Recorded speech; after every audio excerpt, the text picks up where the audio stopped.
Le tigre et le chat, un conte chinois de Etaro Oshima. Bonne lecture.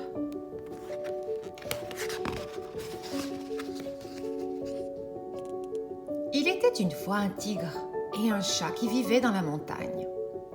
À cette époque, le tigre n'était pas comme aujourd'hui. Il ne savait pas chasser. Du coup, les autres animaux se moquaient de lui. Pauvre tigre. Le chat, lui, était tout le contraire du tigre. Bien plus petit que le tigre, il allait dans les montagnes tous les jours et capturait beaucoup de proies. Chaque fois que le tigre apercevait sa silhouette, il pensait « Oh, comme j'aimerais moi aussi être un bon chasseur !»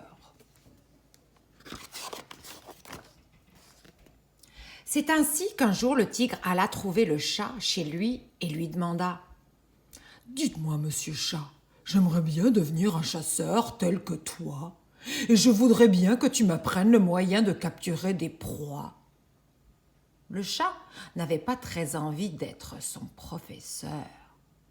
Mais le tigre insista tant et tant qu'il finit par lui répondre « Bon, monsieur Tigre, puisque vous avez si fort le désir d'apprendre à chasser, venez demain matin au pied de ce chêne, si possible, sans le dire aux autres. Alors je vous apprendrai. » Le lendemain matin, le tigre attendit le chat sous le chêne, comme il avait été dit. « Oh là, messire Tigre !» Le tigre était là, il attendait le chat, tu vois ? Le chat dit alors « Faites-moi une promesse. Voyez-vous, ce que je vais vous enseigner est un secret qui nous a été transmis de père en fils, à nous les chats. C'est ainsi pourquoi vous ne devez jamais en parler aux autres animaux. »« Oh oui, tu peux compter sur moi, » répondit le tigre.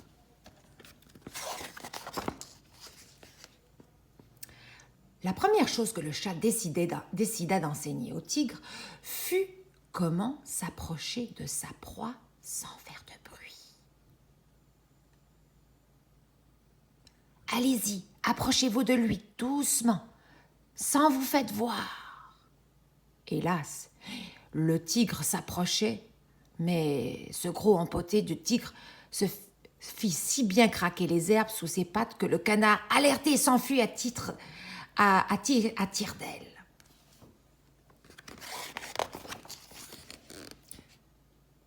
Alors, le chat enseigna au tigre sa méthode pour s'approcher de sa proie discrètement. « Êtes-vous prêts, messire Tigre ? Il n'y a qu'une façon de faire. Quand vous guettez votre proie, c'est de vous aplatir dans l'herbe et de marcher sans faire de bruit. Allez-y, faites comme moi. » Alors, le tigre fit comme le chat et s'entraîna avec ardeur. Et à force de s'entraîner tous les jours, sans relâche, il réussit à se faire aussi discret que le chat.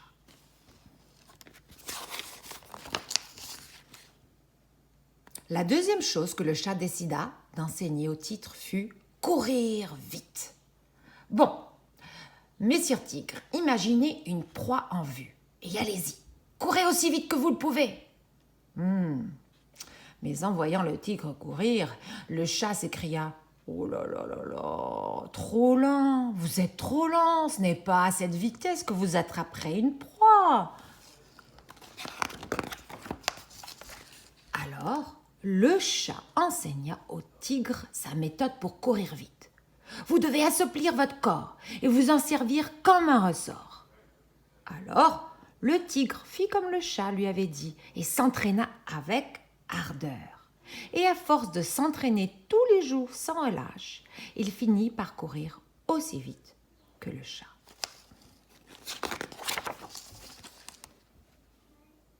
Ensuite, c'est une leçon très spéciale que le chat décida d'enseigner au tigre, à savoir comment sauter d'un endroit élevé. Êtes-vous prêts pour attraper votre proie?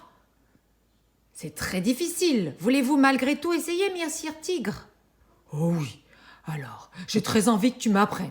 Bien, répondit le chat. Allez-y, sautez après moi. Le tigre sauta sans hésitation. Hélas, il retomba sur son derrière et eut bien mal au dos. Aïe, aïe, aïe, aïe, aïe. Alors, le chat enseigna au tigre sa méthode pour sauter d'un endroit élevé. Quand vous sautez d'un endroit élevé, vous devez vous servir de votre queue. Ensuite, atterrir sur la pointe des pattes. Allez, maintenant, faites comme je vous dis. Le tigre essaya et continua à s'entraîner avec ardeur. Et au bout du compte, il finit par sauter avec autant d'habileté que le chat. Ainsi, grâce aux divers enseignements du chat, le tigre était devenu aussi rapide et habile à la chasse que le lui. Eh bien, monsieur Tigre, maintenant, vous connaissez tous mes trucs. Bravo! Vous avez tenu bon jusqu'au bout. Je vous félicite. À ces mots, le tigre répondit « Oh, monsieur Chat, comme je te suis reconnaissant.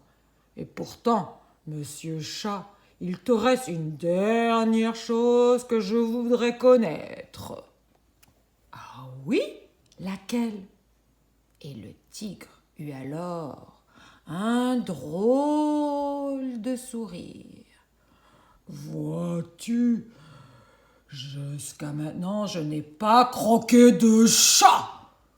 Et vu les circonstances présentes, je me dis que j'aimerais follement savoir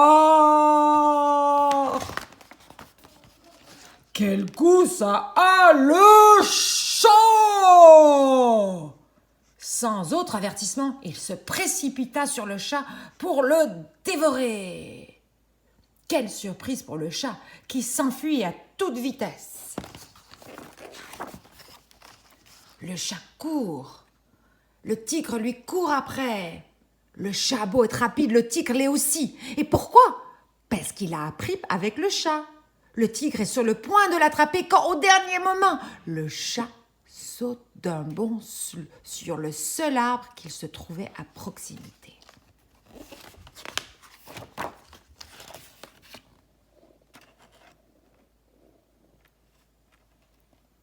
Misère, se dit le tigre. Du haut de son arbre, le chat regarde le tigre dépité et lui dit « Allons, messire tigre, quel distrait je fais. J'avais complètement oublié de vous apprendre un dernier truc. Comment grimper en haut d'un arbre. Ha, ha, ha. »